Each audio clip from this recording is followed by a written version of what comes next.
cushion for my arm too. You can use your sweatshirt. Courtney, you drive. Really? What if we crash? Then you're in deep shit. Oop, you're not recording it, are you?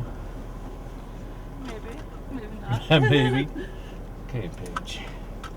There's always a troublemaker in the group, and I think it's you. Okay, here we go. Ah, shit. Okay, here we go.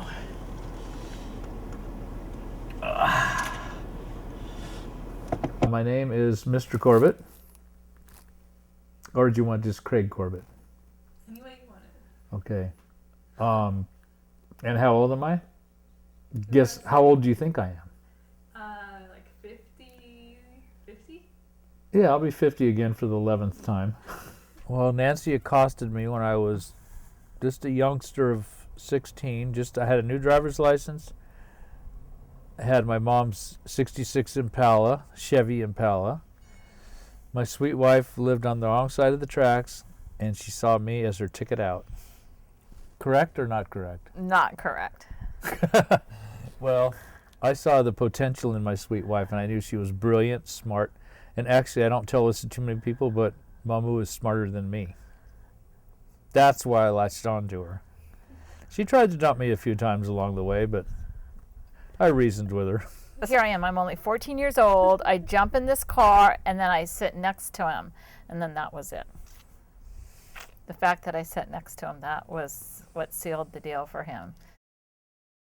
One day he found out he had the lump, and he went to his regular doctor, and he sent Craig right away for a biopsy.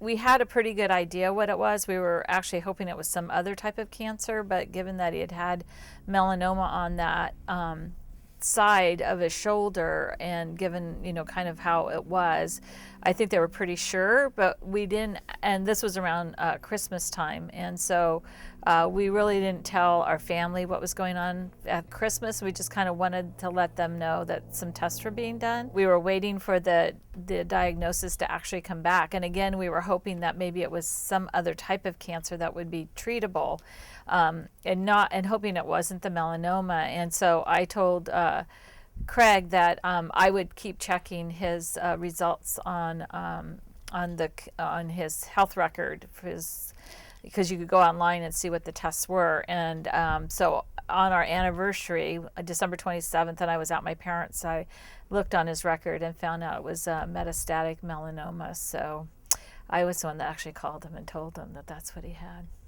It was pretty sad. I went in and told my family, and we all started crying, and I changed my reservations, and I flew home a couple hours later. Before my bout with cancer, race car driver, parachute, scuba diving. Oh yeah, we go shooting. We go camping. We go gold mine exploring. And we take a number of our guns and stuff in the desert and shoot them. He used to call me a ton, like at least once a week, and say something hilarious, like something was in the mail for me or something like that. Or anyway, he didn't do that when he had the diagnosis of the melanoma, and he like really turned off for about, I'd say about half a year. Didn't call me. I always called him, and it was always, oh man, I'm not feeling that well. Really totally lost his love of life and his personality. And then something happened. I think it was that he got on a really good painkiller, and it may be morphine, and now he's back to normal. Well, he'll spill back quotes from my dad, and that's how I know how he feels. He'll say something like, well, it doesn't matter about me, and that's why my dad, who had died of pancreatic cancer, would say the same thing to us. Doesn't matter about me, kind of like that would be self-sacrificing. But he has his dad, his father, as an example, and so do I. So he's kind of like, in a way, going the same way as my dad. Yeah, my dad would never want special treatment, and I think that's the same with Craig. Like, he doesn't ask you to drive. He wants to drive places. I think somebody wants total independence. Craig's got the other gig, the fact that he has that arm that he's actually facing that problem. He said, you're kind of out of luck as far as anything we can do, so we want to let you adjust your life to dealing with it, to just living with it. Actually, I'm doing acupuncture, and I was doing PT, but the physical therapy was not helping. I was doing all the physical therapy exercises, and I was doing the exercises. I was moving my arm up the wall and doing this and that, and then all of a sudden, like I normally kept my wallet in the left hand, in the left back pocket. I couldn't pull that out anymore, so I thought, well, it'll be a day or two and it'll get better. So anyway, a day or two after that, I couldn't eat with my left hand. I normally, I'm left-handed for eating food, so that went south. It all went south very quickly. I'm sort of pushed to do things, even though my arm is not doing too well at all. I try to focus on and get him to focus on is you can't really change your past. Your past is your past, and you don't really know what your future is. I mean, anything could happen to either one of us, and that we just have to live in the present. And so every day I just try to live in the present, and make every day the best day. And when he gets, depressed or when you get a new challenge, I just remind him of that. We just have to make every day the best day. But I do have to say, and he knows that, it does feel like I'm taking care of a patient at home. Right. It just... And you're the best, Mama, when it comes to that. Because, some days it doesn't let up. There's always, whether it's a new symptom or a new test or a new, whatever, it's there's not much let up. I really push him not to pass opportunities up, even if he doesn't feel good or he's worried about his arm getting worse. I just say, you got to make the most of every single day, and I really push him to that. So we have this trip coming up to Bonaire, and he was thinking he wasn't going to feel good, or what if his arm was worse. Well, it's not going to make a difference whether you go or don't go. But if this is your last opportunity and something happens and you miss out on it, that would be pretty sad. I could imagine some guy that did not have a support group like I have. They would be just, it wouldn't be fun at all. I mean, for me, it's not fun, but I mean, I got Nancy, who takes such good care of me, likes me. Jonathan comes over and, helps me with my business, and all my friends at work, they're very supportive. It's like, you'll snap out of this, you'll be better sooner or later. So maybe I will, maybe I won't, but I hope I do.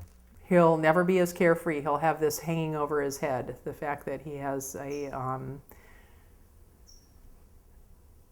cancer brewing inside of him. You just have to make plans to live your life, because it could be 6 months you don't get a good one. So that's why I think you can only be optimistic. There's a little bit of a balance there, because if you got to the point where you were